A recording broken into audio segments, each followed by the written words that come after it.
No. Well, maybe. Okay. Yes.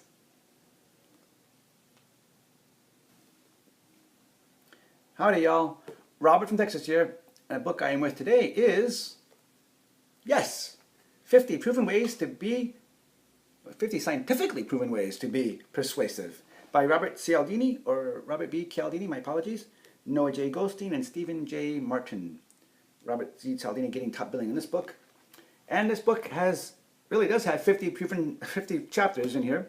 So there's 50 studies, but it's a quick read. It's still a lot of fun. 50 short chapters, which is what I really like. I like getting there and getting information and getting it done. And it's one of the books I kind of like because I love learning about what it is that makes us human. Why do we do the things that we do? And this is fun. It's just a really fun book. You'll find this book in the business and economics section, because that's what it says back here. But really, it's all about social sciences and social changes and all that kind of stuff. But it applies to people who are in the leadership industry. And I think that's why you'll find it in the business section. Because you'll learn about stuff on how to work with other people and how to be aware of things that you may be affecting without really realizing what your situation may be. For example, one of the studies here, it talks about how being the smartest person in the room may actually not be a good thing. And it relates to being a leader in a group. And if you perceive yourself to be the smartest person, what might happen is that you will not ask counsel from the group that you're leading because you are the smartest person. And what studies show is that people who are in a group setting actually perform better, solve problems, than if they solve them rather than being by themselves. Problems get solved better as a group. And the thing with the group is that it has to be a cooperative group. I think that's crucial. The reason I mention that is because I remember a different study where people actually did better by themselves and then coming to a group to discuss a group topic rather than the group working all of a sudden all at once. But it does say a group working cooperatively, which I think is crucial. So if you're the leader of a group and you think you've got all the answers, you're not going to seek counsel, you're not going to seek advice from others, and that's going to be detrimental to the whole group. So that's one thing how it applies to a leader. And also, there was another study here about firefighters. They separated two groups of firefighters, and one group was, they were doing case studies, real life case studies, and one group of firefighters was shown everything that went absolutely perfect in this particular fire scenario, the real life situation.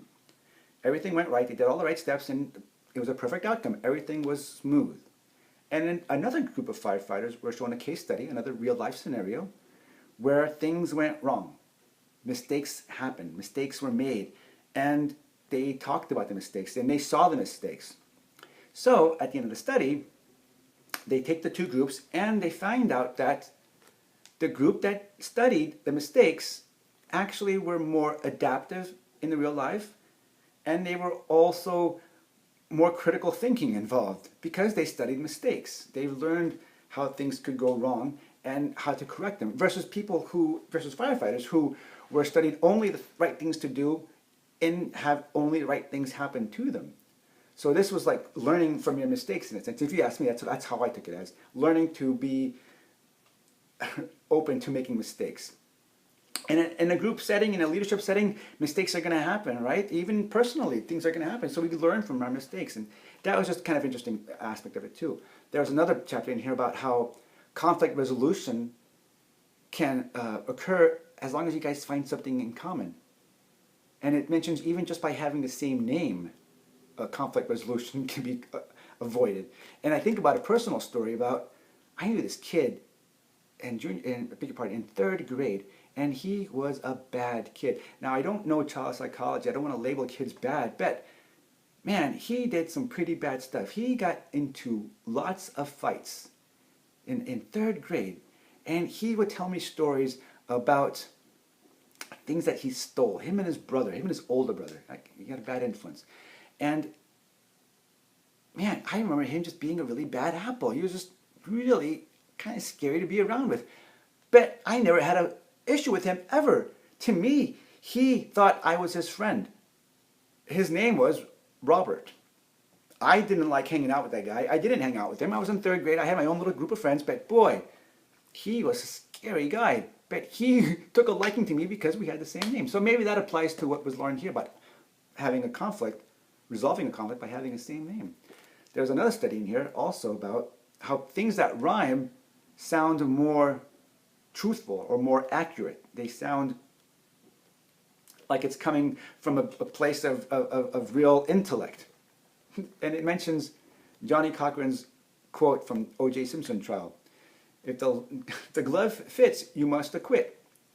So, and it likens to that story to how the jury heard that rhyme and that potentially, that made it sound like it was a true statement to them because it rhymed. Having versus Johnny Cochran saying, I don't remember what the book said, but like, if the glove doesn't fit, you must find the defendant not guilty or something like that. And that would not have worked as best as if the glove does not fit, you must acquit. So that's very interesting to be aware of. Things like that can happen to you. If something's rhyming, maybe someone's trying to persuade you. So just, that's something to keep in mind. And there's more, like I said, there's 50 studies in here, you guys. There's a lot of stuff in here to look at, and it's fun. I thought it was just really, really cool. I really enjoyed learning about this stuff. It's just, man, what is it about us humans that makes us do things that we do? It's just crazy, isn't it, sometimes?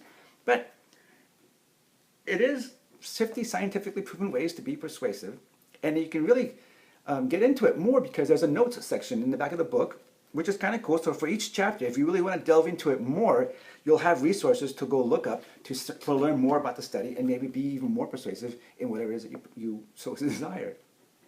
All right, you guys. That's it for my quick little review about the book, Yes, by Robert Cialdini. Cialdini, I don't know his name.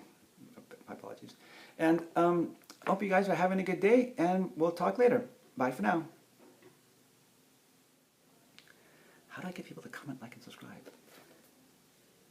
50 proven ways to be persuasive. I gotta read this book again. How do I get you guys to comment, like, and subscribe? Come on. Yes! Do it! Comment, like, and subscribe. I'm sure there's a way. I bet you there's a way in the book to me to learn how to do it. I gotta look at it again. Okay. All right, you guys.